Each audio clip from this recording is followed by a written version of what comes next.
श्री स्वामी समर्थ. बाळा, डोळे बंद कर आणि नीट लक्ष देऊ नाही. तेव्हा स्वामी म्हणतात, बाळा, जीवनात कधीच हार मानू नकोस, कधीही संयम सोडायचा नाही. तेव्हा स्वामींजवळ बसलेले बाळ म्हणाले, स्वामी, मी इतका प्रयत्न करतो तरी त्या प्रयत्नांना यश का येत नाही? तेव्हा स्वामी म्हणाले, बाळा, तुमची देव परीक्षा पाहत असतो. अरे, तुमचा संघर्ष बघत असतो की तुम्ही कंटाळता का? तेच प्रयत्न करून देव सगळे बघत असतो, तुझे प्रयत्न, तुझी धडपड. तेव्हा आपण फक्त देवावर विश्वास ठेवायचा आणि थोडा संयम ठेवायचा. बाळा, एके दिवशी तुझ्या प्रयत्नांना यश येईलच. तेव्हा स्वामी म्हणाले, बाळा, समजले ना? विश्वास ठेव आणि प्रयत्न करीत राहा. स्वामी म्हणतात, बाळा, तुम्ही थकताना तेव्हा तुमच्या आयुष्याचा प्रवास खऱ्या अर्थाने सुरू झालाय आणि तुला दिशा मीच दाखवणार आहे.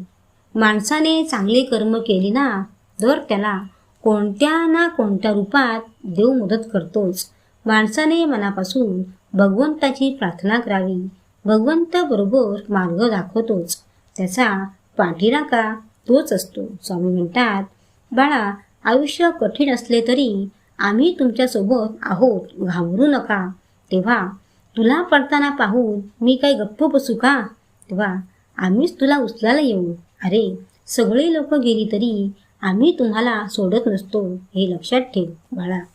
बाळा, प्रसंग आणि विषय कोणताही असू दे, आपले शब्द हे सुंदर हवे. कारण लोक प्रसंग आणि विषय विसरू शकतात, शब्द कधी विसरू शकत नाही. आणि बाळा, जो माणूस कधीही वाईट वळणावर जात नसतो, कारण त्याला त्याची परिस्थिती व जबाबदारी माहीत असते.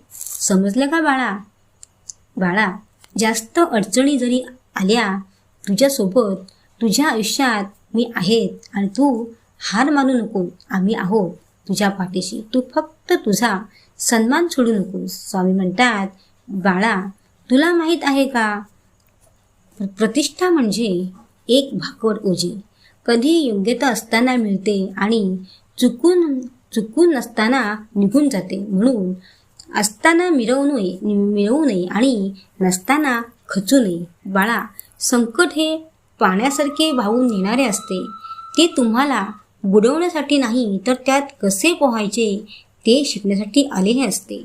स्वामी म्हणतात, बाळांनो, आमच्या सेवेत येणे हे तुमची इच्छा नसते तर ती आमची इच्छा असते.